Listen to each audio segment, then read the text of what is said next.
our human train of thought, and that's our outcome, and that's our solution to our problem. A lot of us can look and say logic just didn't work out sometimes. Logically, we can look at some of the students in the house and say, hey, I studied for the test, stayed up late for the test, got up early and studied, went and took the test, but for some reason it still did not work out. How many of us can attest to the fact that there have been some times in our life where it seems like we have been faced with the unexpected, the unfavorable, the undesirable, unneeded problems of life, and our logic got thrown out the window? Let me break that down for you. There are so many times when the unexpected, unfavorable, undesirable, unneeded circumstances of life have come knocking at our door. How many of us can say that we've been stuck in that situation before, and the question we was left with is, what am I supposed to do? There's been some times when we have faced some situations in life, and it totally threw everything that we believed out the window. Everything that we prayed for some reason did not work, and we was left with the question, what shall I do? Some of us can see that the unexpected, unneeded, undesirable, unfavorable situations came when we definitely did not expect them. They came through bad phone calls, unexpected bills, unexpected loved ones dying, but yet God has brought us here for a reason, to let us know what we're supposed to do. Somebody ask your neighbor, what shall I do?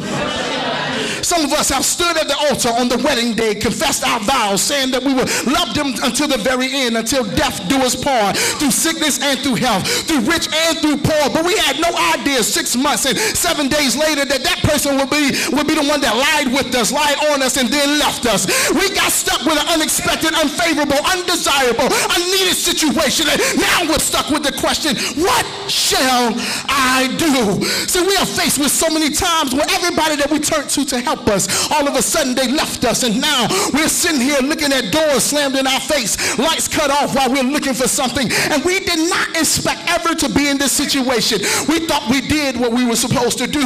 We was at work on time. We helped people out. We thought we did what we were supposed to do. We budgeted out all our little money. Said, I only got $300 this week, but I'm going to make it stretch. But what happens when you get a bill that outweighs your paycheck? What are you supposed to do then?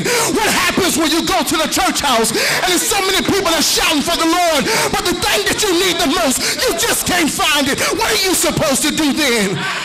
We're stuck with this question in these times that come in our life that a lot of people don't like to preach about, a lot of people don't like to talk about, but there are some times in our life where it just don't make no sense.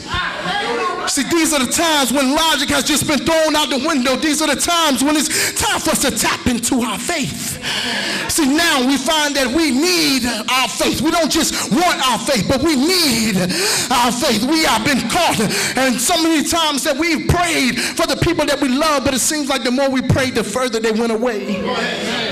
See, so what are we supposed to do when the enemy comes knocking at our door and it seems that you are outnumbered 50-1? What are you supposed to do when it seems like the only one that cares about your child is you?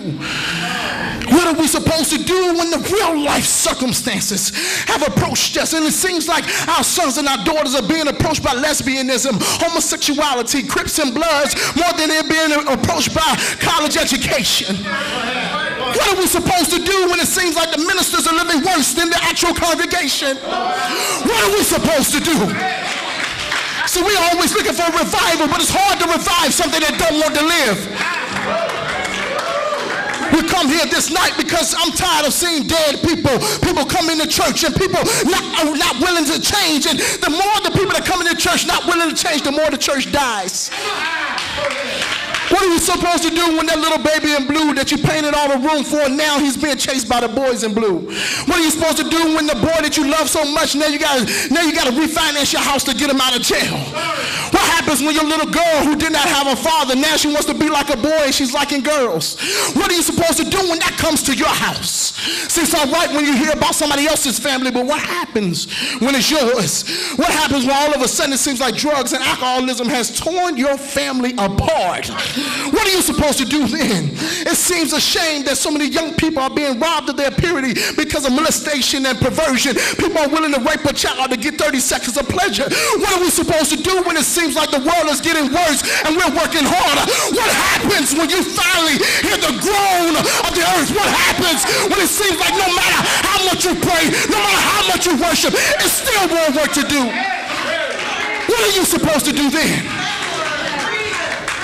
We find ourselves in a very similar situation as a servant. He found himself in a very unexpected, unneeded, undesirable, unfavorable situation. He found himself waking up one morning. When he opened the door, what did he see? He saw a whole army with horses and chariots out there to get one man. You understand that Elisha, being a prophet, an Old Testament prophet, sometimes people didn't like him because he did the right thing. How many of us have been stuck in that position? You do the right thing the right time and people still don't like you. What are you supposed to do then? You see now that he wakes up and he sees a logical situation, says this: there's a whole army of horses and chariots for one man, and me, his servant, we're definitely going to lose this battle. His logic meant a situation that totally didn't make any sense. We can look back in our own lives. I'm pretty sure your toes will be stepped on before we leave and say, I found myself in that situation. I woke up one morning, I wasn't even on the bed, talking about waking up on the wrong side of the bed. I woke up, I was on the floor, and I felt like somebody has stomped me in the ground. What are you supposed to do then? We find ourselves in this very similar situation. I'm so glad that God gave us the opportunity to gather here on this Monday night, May 18, 2009, to hear what we're supposed to do. We see that, you see that Elisha, and around about verse 15, when the servant asked him, he says, Master, I don't know if you noticed, but there's a lot of people out there, Master. Because if you read in the text, it says they surrounded the house and they surrounded the city. Now you can probably, a good fighter probably can take out about 5 of them. But it's about 500 to 5,000 of them. Your little pistol that you got under your bed that you're not even supposed to have anyway can't handle them. That little pocket knife in your pocket might scratch one of them. And now you just got to chalk it up and say, well, I guess I'm going to the grave. But I'm so glad we serve a God that waits for these situations and he shows up and shows out. Let me go ahead and get into this message. You find that Elisha recommends 3 things for his servant. His servant says, what shall we do? Elisha responds. He says, do not fear. Somebody said, don't fear. Don't fear. Then you see the next thing that Elisha began to pray. And he said, God, I pray that you open his eyes, that he might see that those that are with us are more than those who are against us. In other words, he told his servant, don't focus on the enemy. Somebody touch your neighbor and say, don't focus on the enemy. The last thing you see that Elisha, this is very key, and we'll get to in just a few minutes. The last point that we're going to touch on tonight, after this, Elisha prayed and he says, you know what, open the eyes of the servant. The servant sees that we have horses and chariots of fire all around us. And then after this, Elisha says to the Syrians, he prays to God, says, strike them with blindness. But listen to what he says to him. He says, hey, this is not the way, nor is this the city. The last point we're going to touch on is that we got to forbid the enemy. Somebody say, forbid the enemy. We see in the first verse, he tells us, do not fear. In verse 16, the first thing that Elisha tells his servant says, hold on, pump your brakes, hold on, don't let your blood pressure go up too high. He tells him, do not fear. Elisha instructs him, do not fear the enemy. And this is the first thing that I want you to get. We understand that fear is not of God. 2 Timothy chapter 1, verse 7 tells us that God has not given us the spirit of fear, but of peace, but of power, love, and a sound mind. The enemy is a trickster. He's very cunning. He's very smart. He studies our moves. He knows who's your friends and who's not your friends. He's willing to do anything he can do in order to get you to be scared. Understand, the enemy, one of his strongest tactics is fear. Ask your neighbor, are you scared? I hope you ain't scared, because the enemy, he always wants us to get scared. See, a functioning definition that we can use for fear tonight, if we break the word fear down, F-E-A-R, you can understand that it's false evidence appearing real. Let me say that one more time. F-E-A-R, false evidence appearing real. Matter of fact, if I could pause and park here for just a second, I will even tell you that the enemy can't even create anything himself. So the only thing he uses is what's already there.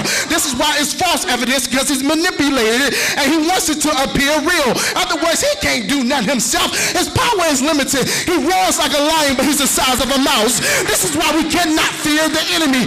I don't know if any of us have seen situations in our life when it seems like we thought everything was just right, but all of a sudden we get scared at something we've seen before. That's just fear. Somebody ask your neighbor, are you scared?